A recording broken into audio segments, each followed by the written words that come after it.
इसके घटनाक्रम के दोनों तीनों पहलू वैसे तो जनता के सामने हैं, लेकिन मुझे आप दोहराने का अवसर दे रहे हैं तो मैं दोहरा रहा हूं। पहली बात यह है कि उन्होंने एक शब्दावली का प्रयोग किया जिससे एक वर्ग के लोग, पिछड़े वर्ग के लोग आहत हुए। कोलार में 2019 में लोकसभा में भाषण किया और इसके कारण उन पर मुकदमा हुआ। मुकदमे में काफी बार उनको कहा गया कि आप माफी मांग लीजिए। कुछ लोगों की भावनाएं आहत हुई हैं। उन्होंने बड़े अहंकार से कहा कि मैं माफी नहीं मांगूंगा। अगर उनको ये लग रहा था कि कुछ लोगों से उन्होंने माफी नहीं मांग ली तो वो हरियाणा वालों से टेक्निक ले सकते थे। हरियाणा में हम एक टेक्निक अक्सर देखते हैं, जब जनसभा में कोई नेता संबोधित करता है तो वो कहता है एक को छोड़कर सारी माताएं बहनें। तो वो ये टेक्निक ले सकते थे कि उनको दो नामों से, ललित और नीरव मोदी के नाम से शायद कुछ ऐतराज हो, तो वो कह सकते थे दो को छोड़कर बाकी किसी की भावनाएं आहत हुई है तो मैं माफी चाहता हूं। नेता वो बड़ा होता है जो अपने सही शब्दों को भी अगर लोग गलत समझते हैं तो उस पर झुकता है तो लोग उसको बढ़ा देते हैं। ये फैसला आया, ये फैसला ऐसा ही था जैसे आपने कालका के प्रदीप चौधरी का फैसला। जैसे प्रदीप चौधरी जी की सदस्यता चली गई थी ऐसे ही उनकी भी सदस्यता चली गई। अब यहां कोई नौटंकी नहीं हुई, वो सीधे हाई कोर्ट गए, स्टे ले आए, सदस्यता वापिस बहाल हो गई। ऐसे ही उनका विषय था। उन्होंने बीच में एक सप्ताह तक काले कपड़े पहनकर पूरी नौटंकी की। ये ऐसा ही मामला है कि कोई कीचड़ में गिर जाए, पास में खड़े हुए आदमी का नाम लगाए कि इसने धक्का दे दिया। आप तो अपने कारणों से आपने गलत बोला, आपने क्षमा नहीं मांगी और आप अपने फेवर में खुद फैसला लेकर आए अपने अहंकार के कारण से, और फिर आप बीजेपी को दोष दे रहे हो। तो ये बिल्कुल ही ये पूरी नौटंकी ऐसे नैरेटिव बनाने की कोशिश थी कि जैसे बीजेपी हम पर अन्याय कर रही है। वो इसमें अकेले नहीं है, लालू यादव भी थे, आजम खान भी थे, बीजेपी का विधायक भी था विक्रम सैनी, एक वो सिंगर करके भी बीजेपी के विधायक थे। कहते 36 से अधिक लोग इस कानून के कारण से अभी तक अपनी सदस्यता खो चुके हैं। इसलिए इसकी नौटंकी जो है वो देश के समझ में आ गई कि ये केवल पॉलिटिक्स हो रही है।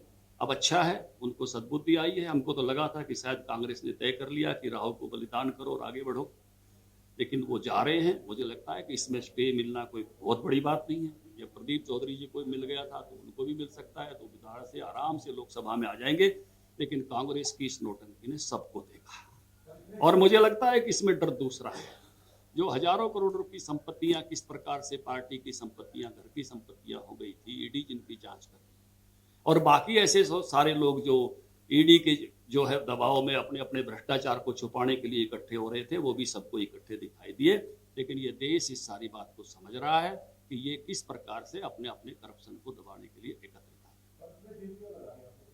यही आप ये एक कांग्रेस ने हमेशा एक खेल खेला है, एक नैरेटिव बनाओ, 100, 200, 400, 500, 1000 लोगों से प्रदर्शन कराओ और उस नैरेटिव को देश में फैलाओ। लेकिन देश इस बात को अब समझ रहा है और भारतीय जनता पार्टी, जो थोड़ी देर पहले मैंने आपको चर्चा की, अब हमारा ऑर्गेनाइजेशन इतना बड़ा है, हम किसी भी नैरेटिव को तुरंत किल कर सकते हैं। हम किसी गलत नैरेटिव को देश में अब चलने नहीं देंगे। इन्होंने ऐसा नैरेटिव बनाया पहले भी कि ये देश जैसे कांग्रेस ने आजाद कराया है, 3,27,000 लोग बलिदान हुए, सरे नहीं दिया, 13,500 लोगों को फांसी हुई, एक भी कांग्रेसी को फांसी नहीं हुई। लिखिए अखबार में, हजारों लोग काला पानी की जेल में गए, एक भी कांग्रेसी काला पानी की जेल में नहीं गया। क्यों? गांधी जी ने इरविन से समझौता करके सारे कांग्रेसियों को छुड़वा दिया। भगत सिंह, राजगुरु, सुखदेव को क्यों नहीं छुड़वाया? सुखदेव की चिट्ठी पढ़िए। सुभाष देश में क्यों नहीं लौटे आजादी के बाद? उनको लौटाने के प्रयास क्यों नहीं किए गए? ये पाप किसने किया? कांग्रेस पार्टी ने किया।